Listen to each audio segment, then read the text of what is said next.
College Game Day on ESPN will get things going.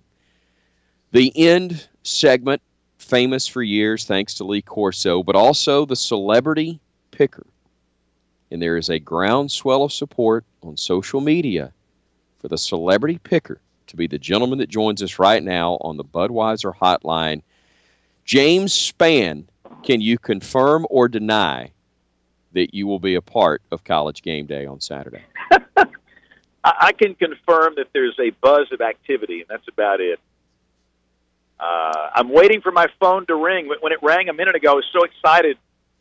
But then I found out it was you. I was even more excited. Who needs College Game Day when I could be on your show, Chris? Yeah. You know, Ryan McMahon said the same thing, but I'm not believing either one of you.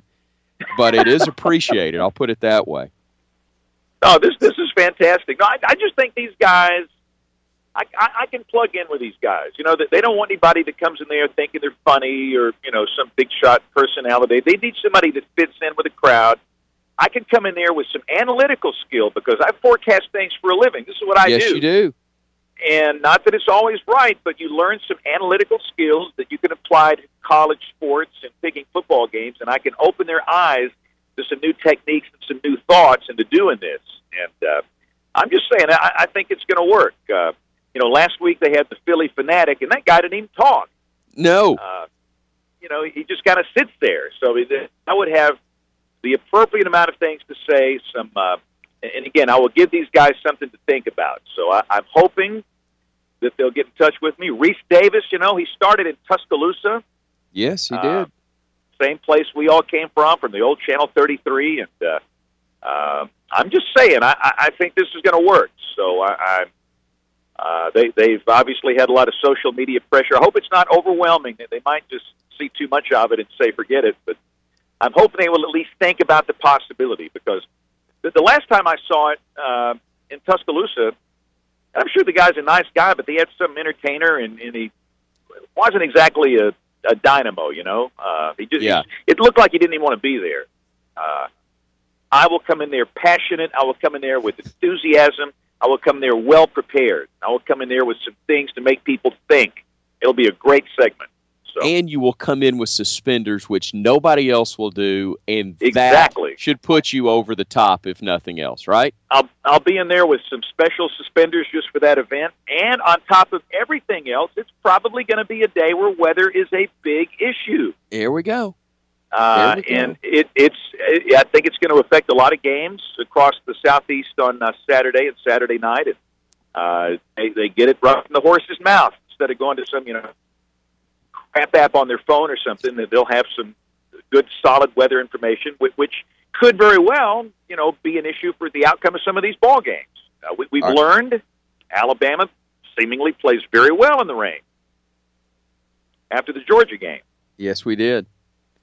I thought about, and I've told this on the show, I really considered with the next game after we played in the rain in Athens. We came back home and played Arkansas in Tuscaloosa and did not look good at halftime. I considered for a split second asking Coach Saban as he came off the field if he would like for me to turn the sprinklers on for the second half. But I didn't win the lottery that morning, and I did not have a death wish, so I passed on that. Yeah, I'm about to say that's probably a wise decision. I don't make many of those, so I appreciate one of our favorite things to do is to watch you down there, Chris, when Alabama's kind of struggling in the first half. Yeah. and you got to corral Coach Saban. I'm up for the sports marketing guys. We have a blast just kind of watching you and him get together. You know, that's a ton of fun. Yeah, check that out about 2 minutes to go in the half, and the other team's driving, or we've turned it over, and you'll see me over there balled up in the fetal position, just waiting on all that to take place. You're right. So good though. It's just like it doesn't faze you. You just keep on going.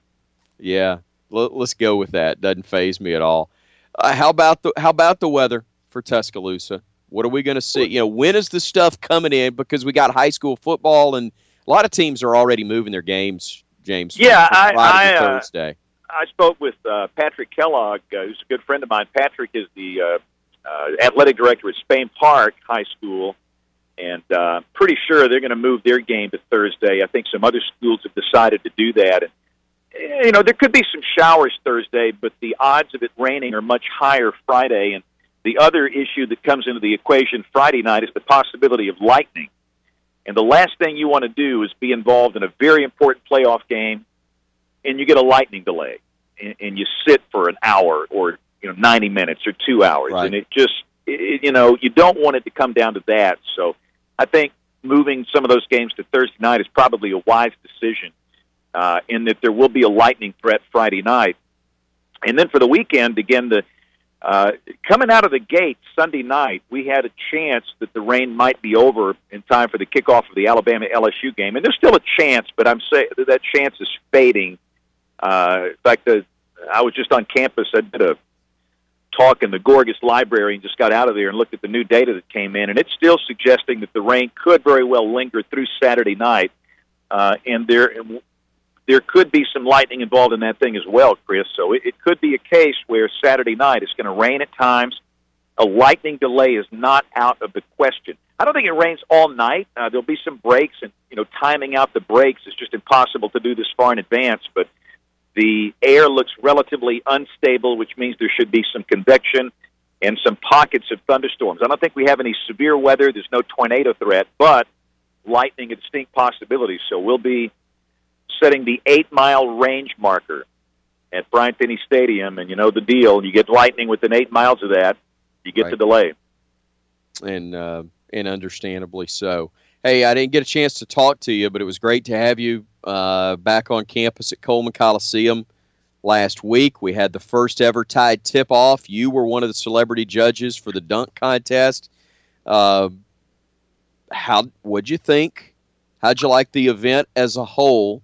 And did you give any fighting tips to the heavyweight champion of the world, Deontay Wilder, as you sat next to him? Well, I told Deontay, I said, hey, if anybody gives you a hard time around here, you come see me and I'll take it up. So, I got your back. I got his back. No, I thought it was a great event. The energy level was exciting. I grew up in that place as a child, and every time I see Wendell Hudson and Reggie King and some of these players of old, it just brings back these fond memories. And there was just a little touch of magic, I thought, in that place. It was really good, and I thought Avery's done a great job of putting that event together, and the crowd was spectacular. What'd you have, 8,000 people in there? Yeah, I think that's what they announced, between 7 and 8. On a rainy night, and the whole event was great, and I think that's something you can build on and make it bigger and better next year.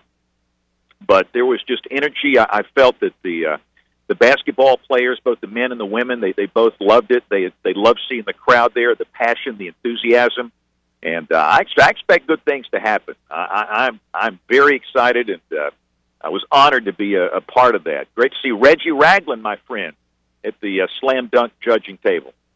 So you were able to give golf tips to Emma Talley. Oh yeah, Emma hitting tips to Reggie Ragland and Deontay Wilder. What tips did you give Big Al? Big Al, I just said my suggestion is to stay away from these big guys because they will crush you if you mess with them. Yeah, just you start slapping that trunk around like he does. You don't want to do that to these guys. No, it's not a good move. BamaHammer.com tweeting it out today. 5 reasons James Spann should be on game day. Have you seen the list? Yes, I was very honored, and I was, again, I'm very thankful. They're very kind to do that. I'm honored, and if I get the call, I will represent this state well. I will come in there, and I will not disappoint. I would agree with all of their points, including number 5. James Spann is just awesome. But I think the one that may have been the best endorsement was number 1. There's nothing more Alabama than James Spann. So we don't know if you're going to get the call or not, okay? Yep, just in case, we thought we'd help you get warmed up. So we've got a few games. You want to pick real quick? I'll give you my off the cuff picks without the analytics. So go. Give me the sleeves rolled up, sport coat off variety of this. Suspenders in full view answers. We start tonight.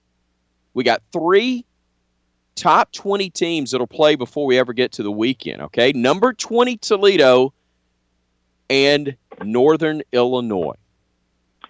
I saw Toledo in the Arkansas win, and I'm a believer. I'm in Toledo all the way. Yeah, that plus you used to work at Channel 13 when Pam Huff and Gene Lively would also say, and now let's watch MASH, which, yes, of course, featured Jamie Farr, who was from Toledo, on the show. So another reason you'd pick Toledo, right? Exactly. Yeah, exactly. You got to go with Toledo. There's the direct route to that answer. There you go. Number 2, Baylor at Kansas State on Thursday night. Baylor, they score too many points. Kansas State has no hope. Baylor's a scoring machine. And by the way, I picked on the zone for the national championship was TCU way back in July. I can't wait until Baylor and TCU somehow lock horns just a little bit. But I think Baylor wins that game easily. All right. Thursday night game in the SEC. Columbia, Missouri, the Tigers hosting 24th-ranked Mississippi State. I think Dak Prescott is he's got his rhythm again. He was off sync for the first part of the season. In the Kentucky game, Prescott looked unstoppable. The State defense is somewhat questionable, but I think Prescott comes in and they outscore Missouri in that game. State's a winner. Good Lord, you're good. All right, Kentucky. No, I'm not good, but I'm just trying to sound good. It sounded impressive, James. Yeah, exactly. That's all that matters. It sounds impressive. Kentucky at Georgia. I like Georgia. I think I remember when all the game day guys, they picked Kentucky to beat Florida early in the season. I thought that was a mistake. I think Kentucky's a little overrated. They got some problems in their defense. Coach Rick is solid. I like him a lot personally. I like how he can gather during hard times, get his team back together again. So I like Georgia in that ball game. We need Ole Miss to lose. Is it going to happen this weekend at home against Arkansas? No. I do not believe that Ole Miss will lose that game. I do think, though, there's a reasonable chance that Ole Miss loses in Starkville for the Egg Bowl. But that's not a final pick. That's a preliminary pick. But I think there's a great chance that will happen later in the season. That's the long-term forecast, if you will. Exactly. Right? That's the extended outlook. Yes. Got you. Auburn at Texas A&M. That's an interesting matchup. You know, I'm going to go. I would assume A&M is probably favored in this game, but I'm going to go for Auburn in the upset. I think Auburn has been through this type of adversity. I think it had a good week of preparation. Texas A&M has been overrated. They got a lot of issues. I'm going for Auburn in that game. All right, I'm going to give you the option on this one. This is the ultimate tease on air. Okay? Yep. I want your analysis on LSU, Alabama. But you can either give me the answer now, or you can text me the answer after your analysis that you'll give me here. You can text me on Friday. I can't give this one away because this one does need to have the analysis. This is a great game. It's going to be a great matchup Saturday night. I want to see some new model data, and I want to get some specific timing on the rounds of rain and see when that comes in. And I will have a pick ready by Friday that I will get to you by text. Text me Friday. Let me know weather and winner. Indeed. And we'll share it on the air. It will happen. You are outstanding. Thank you so much. Always appreciate the time. Hey, Chris, I'm honored to be here. Thanks a lot. Have a great day.